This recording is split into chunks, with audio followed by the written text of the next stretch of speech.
જય સ્વામિનારાયણ. જય સ્વામિનારાયણ.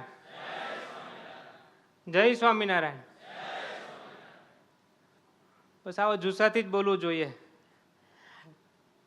આપણે જોતા હોય ને કે ઘણીવાર બધાને ખ્યાલ છે કે આપણું લાઈફ સ્પેન કેટલું છે કોઈને ખબર નથી. આપણે ભગવાનની કૃપાથી બધા સાથે મળ્યા છીએ, પણ કોનું કેટલું જીવન છે કોઈને ખ્યાલ નથી. પણ અમારા એવા પ્રયત્ન છે એઝ એ ડૉક્ટર, એક ફેમિલીમાં, પરિવારમાં બધાનું જીવન એક સારા ક્વોલિટી સાથે રહે. એટલે માણસ ઘરમાં હોય તો માણસ કેવું હોય? ચાલતું ફરતું બોલતું પોતાનું કામ કરતું, બીજાના પર ડિપેન્ડ ના રહે તેવું માણસ હોય, જેથી આખું પરિવાર એકદમ ખુશહાલ રહે, આખા પરિવારમાં શાંતિ જળવાય અને એકદમ વાતાવરણ સારું રહે. તો આ રીતે આપણે ટોપિક પર જઈએ. બધાને એક પ્રશ્ન છે. આપણે જોતા જોઈએ છીએ કે રસ્તામાં, ઘરમાં, સ્કૂલોમાં, કોઈ પણ જગ્યાએ કોઈ પણ માણસ અચાનક બેભાન થાય ત્યારે શું કરવું જોઈએ? બધા આન્સર આપશે. કોણ આન્સર આપશે? કહો. મને ઘણા બધા આન્સર મળતા હોય છે. ઘણા એમ કે પાણી છાંટીએ, ઘણા એમ કે ચપ્પલ સૂંઘાડીએ, ઘણા એમ કે પગના તળિયા હાથની હથેળીઓ ઘસીએ. બરાબર ને? અને બીજી વાત કે બધા અત્યારે સોશિયલ મીડિયા, યુટ્યુબ, એટલે ટૂંકમાં ડિજિટલ મીડિયા અને આર્ટિફિશિયલ ઇન્ટેલિજન્સ સાથે એટલા બધા જોડાયેલા છે કે બધાને ખબર છે કે આવું કંઈક થાય એટલે બધું છાતી પર ચડી બેસવાનું ને બસ ચડી જ જવાનું છાતી પર ને ચાલુ જ કરી દેવાનું એમ. હવે માણસ આડો છે, ઊભો છે, કઈ રીતનો છે કંઈ ખબર નહીં બસ. પણ એઝ એ ડૉક્ટર અમારા પ્રયત્ન એવા છે કે આપને ચોક્કસ જ્ઞાન હોય, સારું નોલેજ હોય, તો આવી ઇમરજન્સી પરિસ્થિતિમાં આપણે શું કરીએ જેથી આપણે માણસની રિકવરી સારી લાવી શકીએ. આપણે બધા ઇન્ડિયામાં છીએ, ભારતમાં છીએ. ભારત ડેવલપિંગ કન્ટ્રી ગણાય. વિકસિત દેશ નથી, વિકાસશીલ દેશ છે, ડેવલપિંગ કન્ટ્રી છે.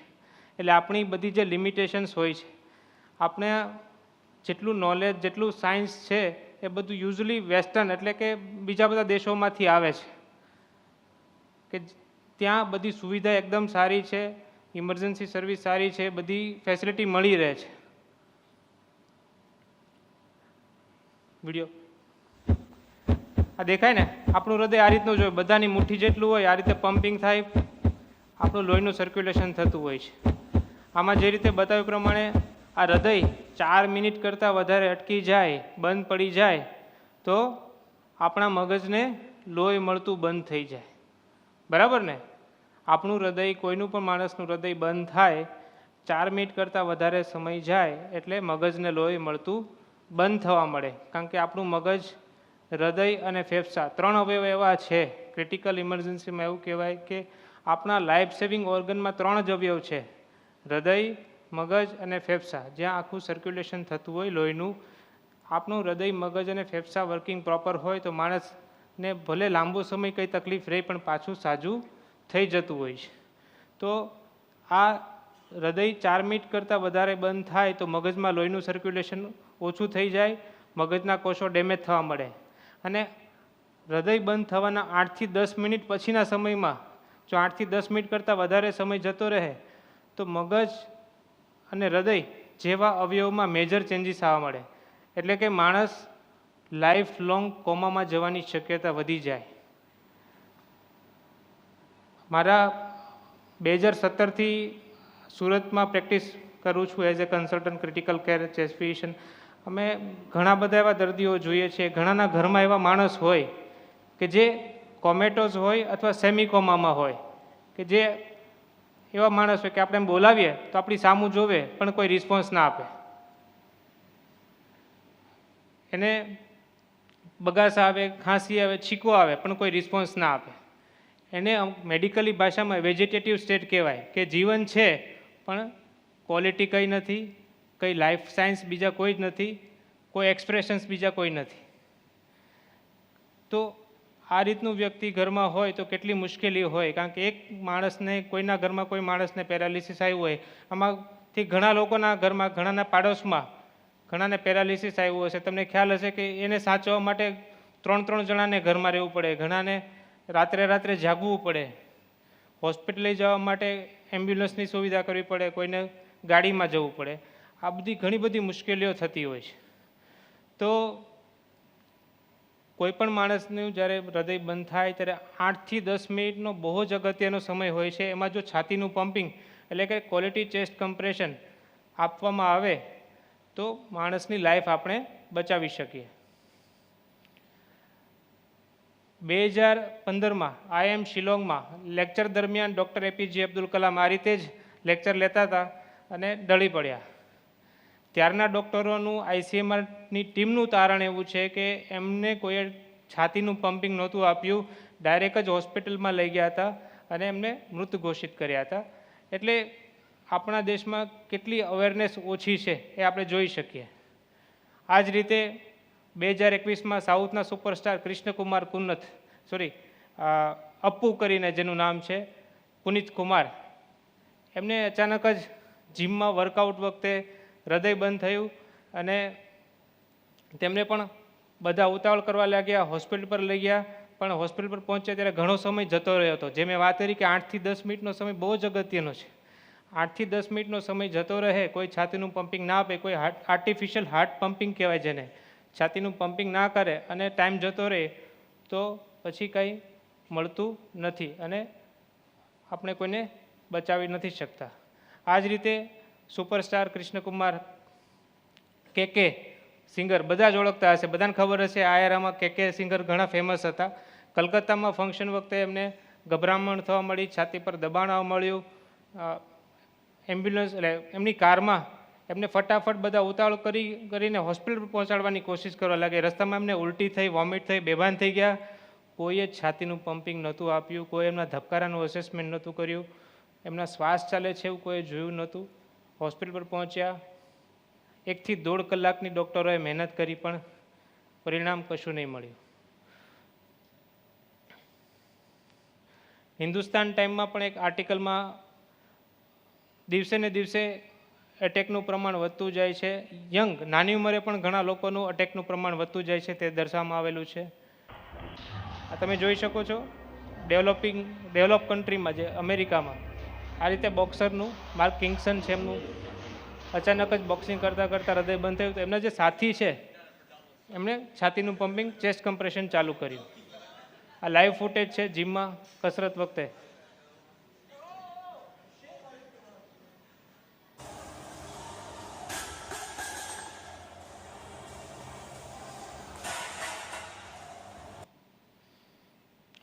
તો વિકસિત દેશ છે, જે વિકસિત દેશ છે અમેરિકા, ઓસ્ટ્રેલિયા, ન્યૂઝીલેન્ડ, UK, ત્યાં બધા લોકોને એજ્યુકેશનમાં કરિક્યુલમમાં જ આ બધી વસ્તુ ભણાવવામાં આવે છે કે કોઈ પણ માણસને અચાનક જ આવી તકલીફ થાય તો શું કરવું. ભારતમાં 2023ના લેન્સેટના તારણ પ્રમાણે 5 થી 6 લોકોના મૃત્યુ અચાનક જ હૃદય બંધ થવાને કારણે થાય છે દર વર્ષે. તેમાંથી મોટા ભાગના 50 વર્ષ કરતાં પણ નાના હોય છે. જ્યારે 70 થી 80% લોકોનું હૃદય તો ઘરની બહાર જ, હોસ્પિટલની બહાર જ બંધ થાય છે. એટલે માણસ કોઈ પણ એક્ટિવિટી કરતા હોય ત્યારે કોઈ પણ તકલીફ થાય, અચાનક ભારે પરસેવો વળે, છાતીમાં દબાણ આવે, કંઈ પણ કારણોસર માણસ બેભાન થઈ જાય, બધા ઉતાવળ કરવા લાગે, હોસ્પિટલ પર લઈ જવાની, પણ કોઈ જે ઇમરજન્સી સારવાર કરવાની હોય, ઇમરજન્સીમાં જે વાઇટલ પેરામીટર્સ જોવાના હોય કોઈ પણ જોતા નથી અને હોસ્પિટલ પર પહોંચવાડાની બધા ઉતાવળ કરવા લાગે છે. આ તો આપણો સિનારીઓ ખ્યાલ જ છે. જ્યારે ટ્રાફિક હોય ત્યારે આવો જ સિચ્યુએશન હોય છે, જેમાં એમ્બ્યુલન્સને જવાની પણ જગ્યા નથી. યુઝ્યુઅલી ડેવલપ નેશન્સમાં એવું હોય છે, તમને બધા ખબર હોય કે એક પર્ટિક્યુલર રસ્તો જેવો હોય છે કે જ્યાં એમ્બ્યુલન્સને ઇમરજન્સી વાહન, ફાયર ફાઇટર હોય, જે અગ્નિશામકના બધા ટ્રક્સ ને બધું હોય છે, એ જ ચાલે. ઇમરજન્સી વખતે અલગથી રસ્તો હોય છે, એટલે ઇમરજન્સીમાં કોઈ પણ વસ્તુ થાય ત્યારે એને ફટાફટ હોસ્પિટલ પહોંચાડવાની વ્યવસ્થા હોય છે. પણ આપણા દેશમાં ટ્રાફિક સમસ્યા, વસ્તી ગીચતાને કારણે આ બધા પ્રશ્ન ઘણા જોવા મળે છે. તો આ સમય સૂચકતા સાથે ક્વોલિટી ચેસ્ટ કમ્પ્રેશન એટલે છાતીનું પ્રોપર પમ્પિંગ આપવામાં આવે તો આપણે 60% લોકોનું જીવન બચાવી શકીએ. 60% લોકોનું જીવન બચાવી શકે તે મેડિકલની ભાષામાં બહુ મોટો આંકડો કહેવાય. અને 20% લોકોને આપણે ચાલતા ફરતા બોલતા આપણી જેવા કરી શકીએ. અમારા કેરિયરમાં મેં ઘણા લોકોને આ રીતે છાતીનું પમ્પિંગ આપીને બચાવેલા છે, જેથી અમે તમને કહી શકીએ કે આ બહુ જ અગત્યના સ્ટેપ્સ છે. આ ફોલો પ્રોપર કરવામાં આવે તો માણસનું હૃદય બંધ થાય પણ પાછું સ્ટાર્ટ થઈ જતું હોય છે. તો 2024ના ટાઈમ્સ ઓફ ઇન્ડિયાના તારણ પ્રમાણે 2% લોકોને એવરેજ જોઈએ ને 1.3 to 9.8%, એટલે 2 થી 3% લોકોને જ આના વિશે માહિતી છે, બાકી કોઈને આના વિશે માહિતી નથી. એક રેડિયન્ટ સ્કૂલમાં અમે કિસ્સો સાંભળેલો કે વાલી છોકરાને શનિવારે જે વાલીનું ગેધરિંગ હોય ને કે વાલીને બોલાવે સ્કૂલે કે બધું છોકરાનું કેવું ભણવાનું ચાલે છે, શું કરે છે, કેટલી મસ્તી કરે છે, એના માટે વાલીને બોલાયા છે. અને વાલી અચાનક ત્યાં બેભાન થઈ ગયા અને હૃદય બંધ થયું. મેસિવ કાર્ડિયક અટેક આવેલો હશે એમને, પણ હોસ્પિટલ પહોંચાડવાનું ઘણું ડિલે થયું. ઘણા બધા પેનિક થઈ ગયા અને પેરેન્ટ્સનું અલ્ટિમેટલી ડેથ થયું હતું. તો આવા ઘણા કિસ્સાઓ અમે સાંભળતા હોઈએ છીએ. Optimal outcome for the victim, કોઈપણ માણસના રિકવરી માટે આ 4 સ્ટેપ બહુ જ અગત્યના છે. કે કોઈપણને અચાનક તકલીફ થાય, બેભાન થાય ત્યારે શું તકલીફ થાય છે એ અસેસ કરવું, સાથે છાતીનું પમ્પિંગ સ્ટાર્ટ કરવું, મદદ માટે કહેવાનું અને એમ્બ્યુલન્સ બોલાવવા માટે કહેવાનું, અને ફટાફટ એમ્બ્યુલન્સ અને શોક આપવાના મશીન સાથે બોલાવવાના, ખાલી એમ્બ્યુલન્સ નહીં.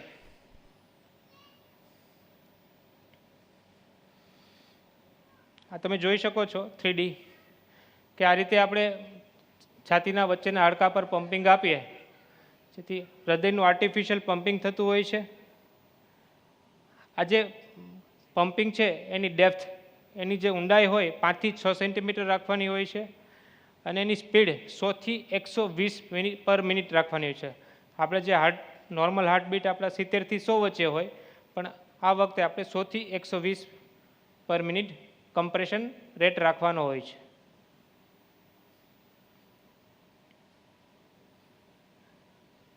આ રીતે આર્ટિફિશિયલી આપણે હાર્ટને પમ્પ કરી શકીએ જેથી લોહીનું સર્ક્યુલેશન, બ્લડનું સર્ક્યુલેશન આપણા વાઇટલ ઓર્ગન્સ છે જે ફેફસા, મગજ અને હૃદય ત્રણેયમાં લોહી ફરતું રહે.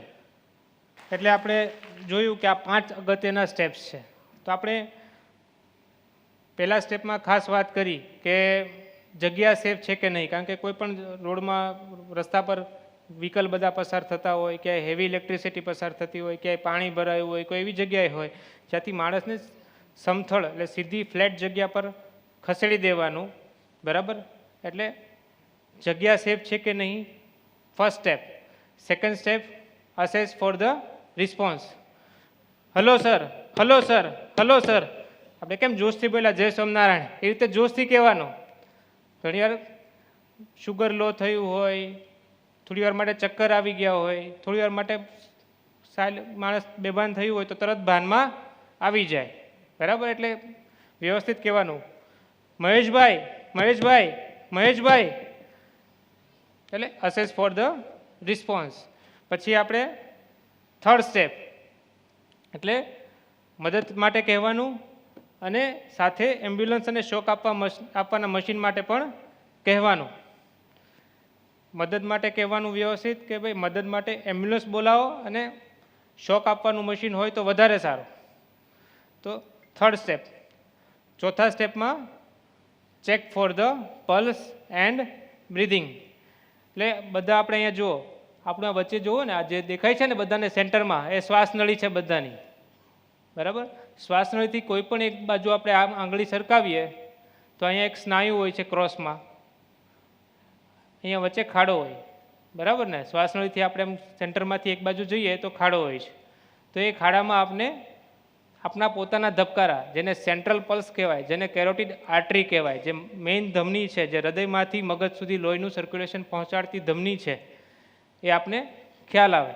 એટલે આપણે માણસને કોઈ પણ એક જગ્યાએ આ રીતે ખાડામાં પ્રેસ કરીએ જેથી આપણે ખ્યાલ આવે કે અહીંયા ધબકારા ચાલુ છે કે નહીં. ધબકારા ચાલુ હોય ત્યારે એ જ સાથે આપણે જોઈ લેવાનું કે શ્વાસ લે છે કે નહીં. આ 10 સેકન્ડ માટે જ કરવાનો. 10 સેકન્ડમાં આપણે ખ્યાલ આવે કે ભાઈ ધબકારા ચાલે છે, શ્વાસ બરાબર ચાલે છે, તો કોઈ પ્રોબ્લેમ નથી, બરાબર. પણ આપને ખ્યાલ ના આવે કે ભાઈ ધબકારાનું અસેસમેન્ટ પ્રોપર ના કરી શકીએ, ધબકારા છે કે નહીં ખ્યાલ ના આવે, શ્વાસ લે છે કે નહીં ખ્યાલ ના આવે, તો કંઈ જ વિચારવાનું નથી. Just start chest compression. એટલે 5મો સ્ટેપ, જે 5મા સ્ટેપમાં વાત કરી કે quality chest compression and breathing, એટલે શ્વાસોશ્વાસ આપવાનો. એટલે છાતીના પમ્પિંગ માટે આપણું જે હથેળીનું હીલ કહેવાય, આપણું કે પગમાં હીલ હોય એ રીતે હાથનું હથેળીમાં આને હીલ કહેવાય, હીલ ઓફ હેન્ડ. અને આ રીતે બીજું આ રીતે આપણે લોક કરી દેવાનો, બરાબર. આંગળી આ રીતે લોક કરી દેવાની. હીલ ઓફ હેન્ડને આપણે છાતીનું જે વચ્ચેનું હાડકું છે, લોઅર એન્ડ ઓફ સ્ટર્નમ, જે વચ્ચેનું હાડકુંનો નીચેનો ભાગ છે, લોઅર એન્ડ ઓફ સ્ટર્નમ કહેવાય અમારી ભાષામાં, બિટવીન 2 નિપલ લાઇન્સ, એટલે જે વચ્ચેનું હાડકું હોય લોઅર એન્ડ ઓફ સ્ટર્નમ, ત્યાં આપણે આ રીતે પમ્પિંગ સ્ટાર્ટ કરવાનું. 1 2 3 4 5 6 7 8 9 10 11 12 13, એટલે 30 વાર આપણે પમ્પિંગ આપીએ at the rate of 100 to 120 પર મિનિટ. અને એની ઊંડાઈ 5 થી 6 સેન્ટીમીટરની રાખવાની હોય છે. આ 30 છાતીનું પમ્પિંગ આપીએ અને એક CPRની સાયકલ કહેવાય. આ રીતે તમે હીલ ઓફ હેન્ડને આ રીતે બીજી સાથે લોક કરો, પછી લોઅર એન્ડ ઓફ સ્ટર્નમ, એટલે છાતીનું જે વચ્ચેનું હાડકું હોય ત્યાં નીચેના ભાગમાં આ રીતે 1 2 3 4 5 6 7 8. બધાને એવું થાય કે હૃદય તો ડાબી બાજુ જ હોય, આપણે બધાને એમ જ ખ્યાલ ને કે હૃદય ડાબી બાજુ હોય તો આપણે કેમ ડાબી બાજુ પમ્પિંગ નથી કરતા. એ બધું આપણે મીડિયામાં જોઈએ છીએ. હૃદયનું પ્લેસમેન્ટ આ રીતે સેન્ટ્રલાઇઝ હોય છે, એટલે છાતીનું વચ્ચેનું હાડકું અને ડાબી બાજુ થોડુંક આ રીતે સેન્ટ્રલાઇઝ હોય છે. આપણે ડાબી બાજુ પ્રેસ નથી કરવાનું, સેન્ટરમાં કરવાનું છે. ત્યાં વચ્ચેનું હાડકું જે નીચેનો ભાગ છે ત્યાં કરવાનું છે, લોઅર 1/3 ઓફ સ્ટર્નમ, જે વચ્ચેનું હાડકું હોય ત્યાં. આ રીતે આપણે 30ની CPRની સાયકલ હોય છે at the rate of 100 to 120 પર મિનિટ. બીજી વાત કે શ્વાસ આપવાનો. ઘણીવાર એવી જગ્યાએ આપણે હોઈએ કે હોસ્પિટલ પર અથવા કોઈ ઇમરજન્સી સેવા પહોંચતા 10 થી 15 મિનિટ અથવા 20 મિનિટ લાગી જાય, ત્યારે શ્વાસ આપવો ખૂબ જ જરૂરી છે. કારણ કે શ્વાસ ના આપીએ તો ઓક્સિજન ના મળે અને તકલીફ વધી જાય. પછી આપણા હાથમાં કેવું છે, જે મેં વાત કરી કે લાઈફ લોંગ કોમેટોસ અથવા વેજીટેટિવ, કે માણસ કોમામાં રહે અથવા સેમી કોમામાં જવાની શક્યતાઓ વધી જાય. એટલા માટે પણ આપણે જો સુરત સિટીમાં હોઈએ અથવા એવા કોઈ જગ્યા પર હોઈએ કે જ્યાં બધી જ સુવિધા હોય, તો ખાલી છાતીનું પમ્પિંગ આપીએ કે હેન્ડ્સ ઓનલી CPR, જે અત્યારે ભારતની લેટેસ્ટ ગાઈડલાઇન કહે છે. આ ઓટોમેટેડ એક્સટર્નલ ડિફિબ્રિલેટર છે.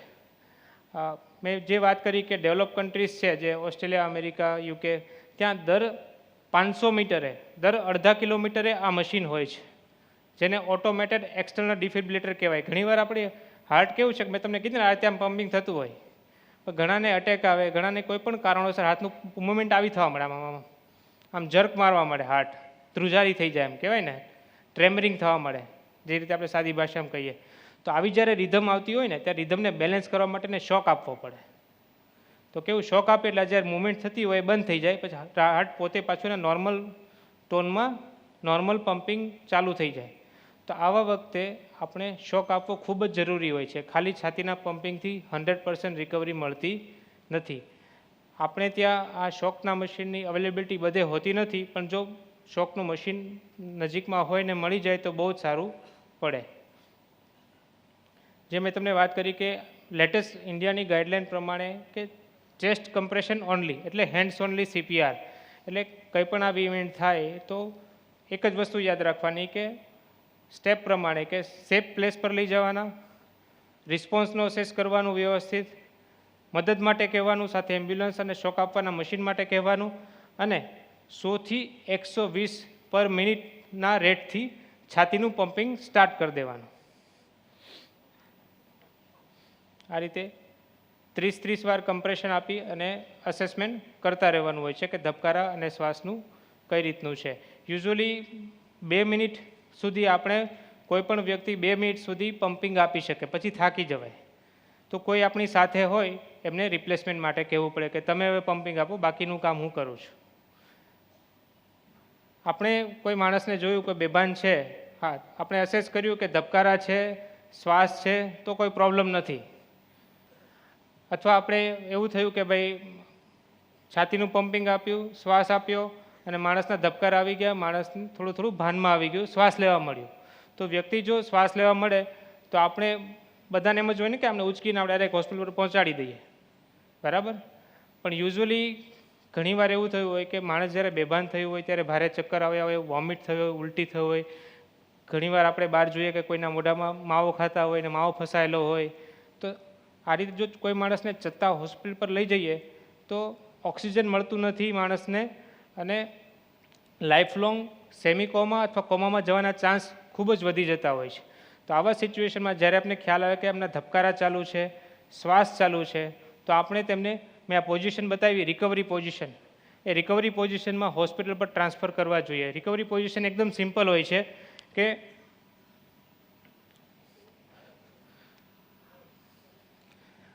આ રીતે કોણીથી હાથને સપોર્ટ આપવાનો, માથાને સપોર્ટ આપવાનો અને એક ઘૂંટણથી શરીરને સપોર્ટ આપવાનો. પેટનો ભાગ ખુલ્લો રહે, છાતીનો ભાગ ખુલ્લો રહે, જેથી એનો શ્વાસ પ્રોપર ચાલી રહે અને શ્વાસનળીમાં કંઈ પણ અટકેલું હોય તો પણ ઓક્સિજન મળતો રહે. તો માણસને, વ્યક્તિને આ રીતે આપણે રિકવરી પોઝિશન એટલે એક સાઈડ એક પડખે આ રીતે સુવરાવીને હોસ્પિટલ પર ટ્રાન્સફર કરવા જોઈએ. ઘણીવાર પ્રેક્ટિકલી પોસિબલ ના થાય પણ સ્ટ્રેચર પર આવી જાય અથવા કોઈ પણ એવી આપણે ટ્રાન્સફરની એમ્બ્યુલન્સ હોય કે કોઈ કારમાં આવી જાય તો આ રીતે આપણે એક સાઈડ સુવરાવીને લઈ જવાના, નહીં કે છત્તા લઈ જઈએ તો કેવું શરૂઆતમાં એનો શ્વાસ ચાલતો હોય, ઓક્સિજન મળતું હોય, પણ લાંબો સમય થાય ને કંઈ લિક્વિડ ફસાઈ ગયું હોય, કંઈ પણ ફોરેન બોડી કોઈ પણ વસ્તુ ફસાઈ ગઈ હોય એમના મોઢામાં, કે કોઈ પડી ગયા હોય તો દાંત તૂટી ગયો હોય તો એ ગળામાં અટકી જાય, તો શ્વાસ રૂંધાવાના, ઓક્સિજન ના મળવાના ચાન્સ ખૂબ જ વધારે રહે છે. ઘણીવાર આપને એવો પ્રશ્ન થાય કે સાહેબ આ બધી જ પ્રોસેસ કરીએ તો અમને કાંઈ પ્રોબ્લેમ થાય કે નહીં એમ. ઘણીવાર આપણે એમ થાય ને કે ભાઈ કોઈ પણ માણસ અચાનક જતું હોય ને આપણે મદદ કરીએ તો આપણે પોલીસની કંઈ તકલીફ થાય, કોઈ પણ જગ્યાએ આપણે કંઈ પ્રોબ્લેમ થાય. પણ ભારતમાં 2016થી ministry of road transport and highways પ્રમાણે આમ જોવા જઈએ તો દર કલાકે 17 લોકોના મૃત્યુ હાઈવે પર થાય છે, રોડ ટ્રાફિક એક્સિડન્ટમાં થાય છે. આમાંથી 50% લોકોના મૃત્યુ આપણે અટકાવી શકીએ જો કોઈ પણ ઈજા થાય, કોઈ પણ માણસને તકલીફ થાય, આપણે ફટાફટ એને હોસ્પિટલ પર, એટલે ગોલ્ડન અવરમાં, એટલે શરૂઆતના સમયમાં આપણે કોઈ પણ માણસને હોસ્પિટલ પર પહોંચાડી દઈએ ટાઈમે તો કોઈ પણ માણસની, કોઈ પણ વ્યક્તિની રિકવરીના ચાન્સીસ ખૂબ જ વધી જાય છે. અને ministry of road traffic and highway પ્રમાણે આપણે IPC section 134A protection of good Samaritans, એટલે જો કોઈ પણ વ્યક્તિને અકસ્માતમાં, ઇમરજન્સીમાં મદદ કરવા માટે કોઈ પણ માણસ સ્વેચ્છાએ આગળ આવે તો ગવર્મેન્ટ પણ એમને ઇનામ આપે છે. જે મેં લખ્યું છે 5000નું ઇનામ છે, ઇનામ આપે છે, સન્માન આપે છે, બધું જ થાય છે, કોઈ જ પ્રોબ્લેમ નથી. આમાંથી 4.5 ગુડ સમરિટન, એટલે કે ભારતમાં દર વર્ષે 4 થી 5 લોકોને 1 લાખનું ઇનામ પણ આપે છે. આ 2016થી ચાલુ છે. તો આ બહુ સારી વાત છે કે આપણે કોઈ પણના માણસને મદદ કરીએ તો કોઈ પ્રોબ્લેમ થતો નથી. ઉલટાનું આપણે સોસાયટી, સમાજનું તો આપણે એપ્રિસિએશન મળે જ છે, પણ ગવર્મેન્ટ પણ સપોર્ટ કરે છે. બીજી છેલ્લી એક વાત કરવાની કે આ શેનો ફોટો છે? આપણે તો રેગ્યુલર આ બધી સભાનું બધું કરીએ છીએ કે આપણે ખ્યાલ જ છે કે હેલ્મેટનું ખૂબ જ જરૂરિયાત છે. કોઈ પણ જગ્યાએ આપણે 2 વ્હીલ લઈને નીકળતા હોય ત્યારે હેલ્મેટ પહેરવી ખૂબ જ જરૂરી છે, કારણ કે હેડ ઇન્જરી થાય, કોઈ પણ માણસને ઈજા થાય એક્સિડન્ટથી તો મગજની તકલીફ થાય, લાંબો સમય આઈસીયુમાં રહેવું પડે, વેન્ટિલેટર પર રહેવું પડે. માણસ તો પોતે ભાનમાં ના હોય પણ એમનો પરિવાર, એમનું ફેમિલી કેટલું મુશ્કેલ પરિસ્થિતિમાં જતું હોય છે, અમે જોયેલા છે. તો મારે બધાને ખાસ વિનંતી છે કે ગમે ત્યારે 2 મિનિટના કે 10 સેકન્ડના કામ માટે ભલે તમે ઘરથી બહાર નીકળો પણ હેલ્મેટ પહેરવું ખૂબ જ જરૂરી છે.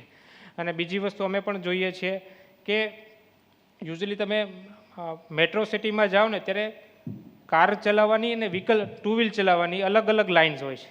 રસ્તામાં એવા કોઈ ડિવિઝન નથી હોતા, પણ બધા લોકોને ખ્યાલ જ હોય છે કે 2 વ્હીલવાળાને આ એક જ લાઇનમાં જવાનું અને 4 વ્હીલ હોય, કાર હોય ને એક સાઈડ જ જવાનું.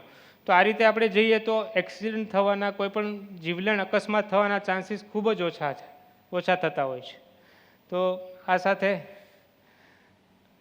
જેને પણ પ્રશ્ન હોય મને પૂછી શકે, કારણ કે બહુ જ સિમ્પલ અને સરળ સ્ટેપ છે, જે કોઈ પણ ઇમરજન્સીમાં, કોઈ પણ સિચ્યુએશનમાં, કોઈ પણ તકલીફ હોય ત્યારે પ્રોપર ફોલો કરીએ પેનિક થયા વગર, તો આપણે બહુ સારા રિઝલ્ટ મળે છે અને માણસની ક્વોલિટી ઓફ લાઈફ મળે છે. બરાબર ને? એકવાર તાળીઓના નાદ વડે આ પ્રેઝન્ટેશનને વધાવી લઈએ. હવે આ રિગાર્ડિંગ કોઈને પણ કાંઈ પ્રશ્ન હોય તો હાથ ઊંચો કરશે તો ત્યાં માઇક આપવામાં આવશે. કોઈને કંઈ બી ક્વેશ્ચન હોય તો એ પૂછી શકે છે. ગુરુજી કહે છે એટેક ના આવે એની માટે વાત કરો. મારે ખાસ એ વાત કરવાની કે આપણી જે લાઈફસ્ટાઈલ છે ને, આપણું જીવન છે ને, એ બહુ એના કારણે જ આ બધા પરિબળો આપણે અફેક્ટ કરે છે. જે આપણે કહેવાય ને ગામડાનું જીવન, વહેલા સૂવાનું, વહેલા ઉઠવાનું અને એક્ટિવ રહેવાનું, અને જે ખોરાક ગામમાં બધા લેતા હોય, તમે જુઓ ને ગામડાના આપણે જે પેલા ખેતી કરતા, આપણે અથવા આપણા જે દાદાઓ બધા ખેતી કરતા તો બહુ હેલ્ધી રહેતા અને 80-90 વર્ષ સુધી એમને કોઈ પ્રોબ્લેમ થતા નહીં. પણ એમનું જીવન જ એવું હતું કે રાત્રે આપણે 6-7-8 વાગે ને, જેમ સૂરજ ઢળે, આપણે કેમ સ્વામિનારાયણ ભગવાનને આપણે આરતી કરી તો 8:45-9 વાગે મહારાજને પોઢાડી દીધા, તો આ આઈડિયલ સમય છે સૂવાનો. તો 9-10 વાગે આપણે સૂઈ જઈએ અને વહેલા સવારે 4-5 વાગે, એટલીસ્ટ 5 વાગે આપણે ઉઠીએ તો આપણા શરીરના હોર્મોનની સાયકલ્સ હોય ને, આપણા હોર્મોનની સાયકલ હોય ને એકદમ બેલેન્સમાં રહે. આપણે કોલેસ્ટ્રોલ ના વધે, શુગર બેલેન્સ રહે, બ્લડ પ્રેશર ના વધે અને આપણું લાઈફ એકદમ પ્રફુલ્લિત રહે, આપણું જીવન, મન બધું પ્રફુલ્લિત રહે. અમે અત્યારે ઘણા એવિડન્સ જોતા હોય તો આપણા શરીરમાં એક સિસ્ટમ હોય છે જેને ઓટોનોમિક નર્વસ સિસ્ટમ કહેવાય. ઓટોનોમિક નર્વસ સિસ્ટમ તમે કહો ને, જાણો ને, તો એમાં એવું છે કે આપણે સિમ્પેથેટિક અને પેરાસિમ્પેથેટિક બે પાસા હોય. અત્યારે ગુરુજી વાત કરું કે બધાનું જીવન છે ને સિમ્પેથેટિક બાજુ છે, કે કન્ટિન્યુઅસ વિચાર ચાલતા હોય, કન્ટિન્યુઅસ દોડધામ ચાલતી હોય, કન્ટિન્યુઅસ વર્ક ચાલતું હોય, શાંત મગજ ના હોય. જ્યારે શાંતચિત્ત હોય ને ત્યારે આપણે પેરાસિમ્પેથેટિક બાજુ હોય, આપણું મન એકદમ શાંત હોય, આપણે વહેલા સૂઈ જતા હોય, વહેલા ઉઠતા હોય, થોડુંક ચાલવાનું કરતા હોય, ફેમિલી સાથે જમતા હોય, જેમ વાત કરી કે પહેલાં સ્વામીજીએ કે પરિવાર સાથે સમય કાઢતા હોય. તો આપણું જેટલું મન શાંત હોય, જેટલું ચિત્ત શાંત હોય, જેટલું મન પ્રફુલ્લિત હોય, એટલું આપણું પેરાસિમ્પેથેટિક સિસ્ટમ બાજુ હોય.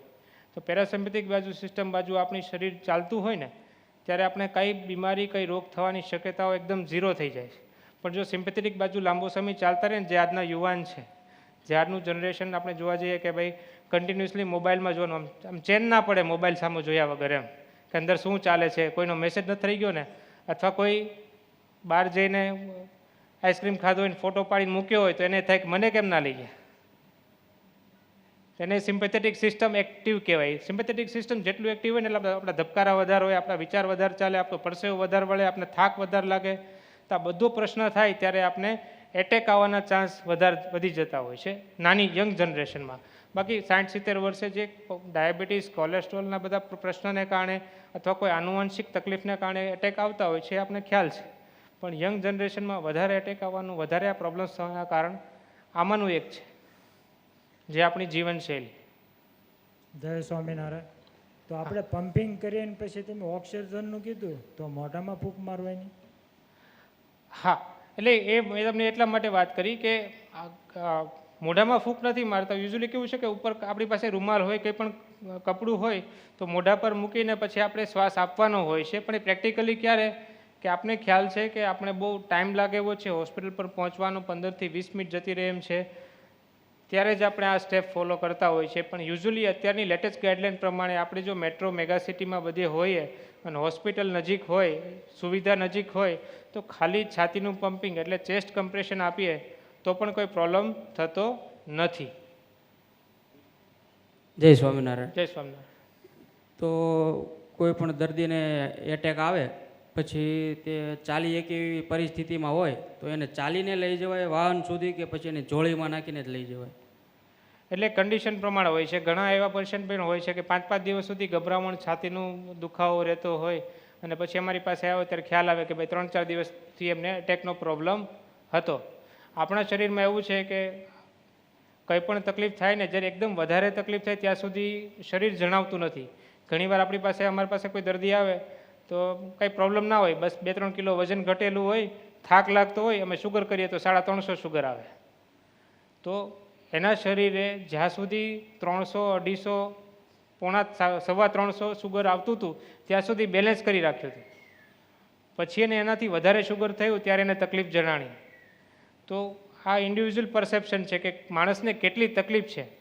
જો વધારે તકલીફ હોય તો એને ઓબ્વિયસલી કે આપણે વ્હીલચેરમાં અથવા આપણે એમને તમે કીધું કે જોડીમાં લઈ જાય તો સારું પડે, પણ બીજી કંઈ તકલીફ ના હોય તો પછી આપણે એને ગાડીમાં બેસાડીને પ્રોપર જલ્દી હોસ્પિટલ પર પહોંચાડી દઈએ તો વધારે સારું પડે. અને ખાસ આપણે હોસ્પિટલ પર, એવી હોસ્પિટલ પર જવાનું, મને એ બી એક પ્રશ્ન હોય છે કે આપણે ઘણીવાર કેવું કે ગભરામણ થાય, પરસેવો વળે અને છાતીમાં દુખતું હોય તો આપણે નજીકના કોઈ ક્લિનિકમાં કે ત્યાં જતા હોઈએ કે ભાઈ ત્યાં બતાવીએ, પણ આપણે યુઝ્યુઅલી એવું ગોલ રાખીએ કે એવી જગ્યાએ જઈએ કે ત્યાં સુવિધા હોય, એમ એટલીસ્ટ કાર્ડિયોગ્રામ કરવાની અને ડૉક્ટરનું અસેસમેન્ટની સુવિધા હોય એવી જગ્યાએ જઈએ, જેથી આપણે તરત જ નિદાન થાય અને આપણે તરત જ સારવાર મળી શકે.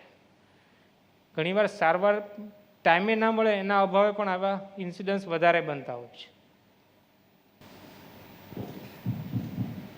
જય સ્વામિનારાયણ. જય સ્વામિનારાયણ. આપણે બ્રેન સ્ટ્રોક જ્યારે આવતો હોય ત્યારે અચાનક જ આવતો હોય છે.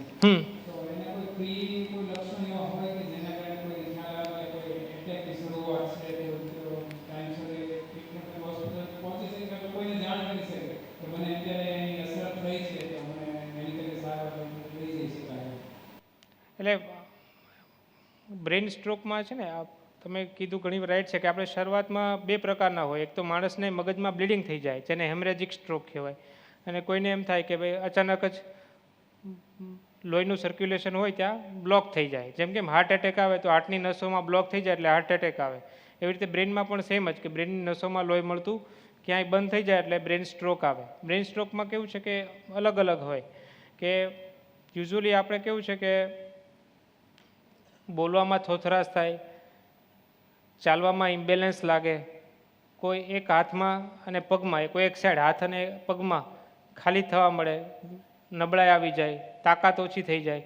આવા કોઈ પણ સિમ્ટમની શરૂઆતમાં આપણે કોઈને હોસ્પિટલ પર પહોંચાડી દેવા જોઈએ. એટલે બેઝિકલી આ બધી બેઝિક સાયન્સ છે કે માણસને અચાનક જ ઉલટીઓ ચાલુ થઈ જાય, આંખે અંધારા આવવા લાગે, બોલવામાં થોથરાશ થાય, એક બાજુનો હાથ અને એક બાજુનો પગ એમાં ખાલી ચડે, અશક્તિ લાગે, નબળાઈ લાગે અથવા ખોટું પડવા મળે. આવી શરૂઆત થાય, આ બધા પ્રાઇમરી સિમ્ટમ છે. આ શરૂઆત થાય ત્યારે આપણે ઇનિશિયલી હોસ્પિટલ પર પહોંચી જઈએ તો બ્રેન સ્ટ્રોકમાં જે મેં તમને કીધું કે હેમરેજિક અને નોન હેમરેજિક બંનેમાં રિકવરીના ખૂબ જ સારા ચાન્સ હોય છે. અને જે મેં તમને કીધું કે લોહીનો ગઠ્ઠો, જે રીતે હાર્ટમાં એટેક આવે તો હાર્ટની નસોમાં બ્લોકેજ હોય, તો બ્રેનની નસોમાં જ્યારે બ્લોકેજ હોય અને કોઈ પણ માણસને 1.5 કલાકમાં બધું અસેસમેન્ટ થઈ જાય હોસ્પિટલ પર પહોંચીને કે MRI કે CT સ્કેન જરૂરી હોય, બધા રિપોર્ટ થઈ જાય ને લોહી પતલું કરવાનું ઇન્જેક્શન ટાઈમે આપવામાં આવે ને તો મોર દેન 98% રિકવરી હોય છે નોન હેમરેજિક સ્ટ્રોકમાં, કે જ્યાં ક્યાંય બ્લીડિંગ ના હોય. એવા વ્યક્તિને ટાઈમે ઇન્જેક્શન મળી જાય અને લોહી પતલું કરવાનું ઇન્જેક્શન આપવામાં આવે જો આ સાયન્સ બધી જોઈને, તો એકદમ 100%, 98% કરતાં પણ વધારે રિકવરી સારી મળતી હોય છે. ઘણીવાર જોયું છે કોઈને પેરાલિસિસ આવ્યું હોય પણ 6 અઠવાડિયા અથવા 3 મહિનામાં એકદમ સારા થઈ ગયા હોય. એનું કારણ પણ એ છે કે ટાઈમે સાયન્સ આપણે જોઈ લઈએ તો આપણે સારું પડે. જેમ હાર્ટ એટેકની સાયન્સ હોય છે તો બ્રેન સ્ટ્રોકની આ બધી સાયન્સ હોય છે. આપણે હાર્ટના સ્ટ્રોકમાં એવું જોવા મળે છે કે વધારે શ્રમ હોય, શ્રમ કે કોઈ કસરત કરવી હા. હોય કે પ્લે દરમિયાન હા. કે જીમ દરમિયાન થયું હોય તો એવા અત્યારે એટેકના ચાન્સીસ આપણે ઘણા એવા કેસ દેખાય જે દરમિયાન એટેક આવ્યા હોય તો એ દરમિયાન શું ધ્યાન રાખી શકાય કે કોઈ શ્રમ કરતું હોય તો એને શું ધ્યાન રાખવા? એટલે આમ કેવું કે જેટલું જરૂરી એટલું કરીએ એટલું વધારે સારું.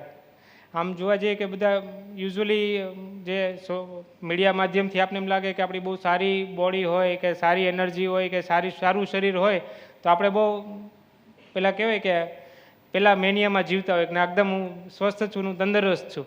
પણ એવું કરવા માટે આ બધું જે જીમમાં જઈએ, ઓવર એક્સરસાઇઝ કરીએ, ત્યાં પ્રોટીન ડાયટ એમનું જે ફોલો કરતા હોય એ બધું કરીએ, એના કારણે બહુ બધા પ્રોબ્લેમ્સ થતા હોય છે. તમે વાત રાઈટ કરી કે આપણી શરીરની જરૂરિયાત કરતાં પણ આપણે ઓવર એક્ટિવ જ્યારે કંઈ પણ કામ કરીએ ને ત્યારે હાર્ટને સ્ટ્રેસ ને હાર્ટ પર લોડ વધવાના ચાન્સીસ વધારે છે અને ત્યારે આ બધા એટેક્સના પ્રશ્ન જોયા જ છે. જે અમે 3 વિડીયો લાઈનમાં આપણે જોયા કે બોક્સિંગ કરતા હતા અને 2 જીમ કરતા હતા ત્યારે જ એને એટેક આવ્યો, કાર્ડિયાક અરેસ્ટ થઈ ગયો.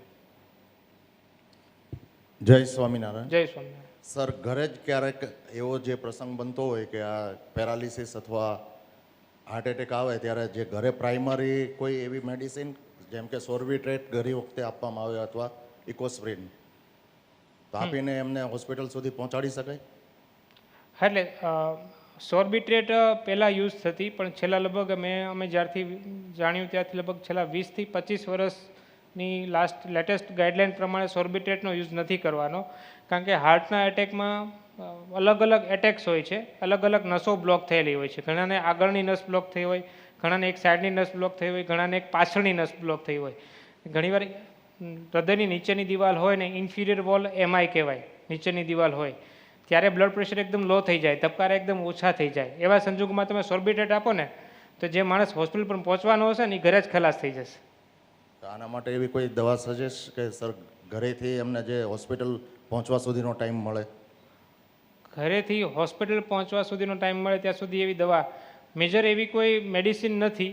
હા, તમે જે વાત કરી કે ઇકોસ્પ્રિન, પણ ઇકોસ્પ્રિન કેવી છે, 300 મિલીગ્રામ ઇકોસ્પ્રિન આપવી પડે એક સાથે, અને સાથે બીજા ડોઝ પણ હોય છે. પણ ઇકોસ્પ્રિન આપવાની ઘરે પર પડી હોય તો 300 મિલીગ્રામ ઇકોસ્પ્રિનનો ડોઝ ઇનફ હોય છે હોસ્પિટલ પર પહોંચતા સુધીમાં.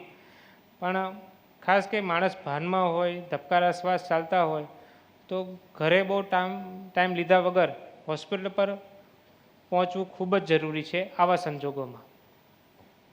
Okay, thank you sir. જય શ્રી.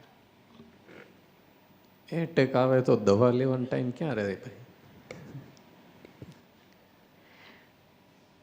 મને એવું લાગે છે, બાકી તો જેમ થયું હોય એને નહીં, અલગ અલગ સિમ્ટમ હોય છે કે ઘણીવાર કેવું કે માણસ ભાનમાં હોય, ચાલતું ફરતું હોય, બધું એક્ટિવ હોય એટલા માટે. સરસ. આપણને ડૉક્ટર સાહેબે ખૂબ સારું એવું નોલેજ આપ્યું. એકવાર તાળીઓના નાદ વડે વધાવી લઈએ. હું એમને કહીશ પૂજ્ય હરિનારાયણ સ્વામી પાસે જશે, રૂડા આશીર્વાદ પ્રાપ્ત કરશે. અમારા ગુરુજી પાસે જશો. બોલો ઘનશ્યામ મહારાજની જય.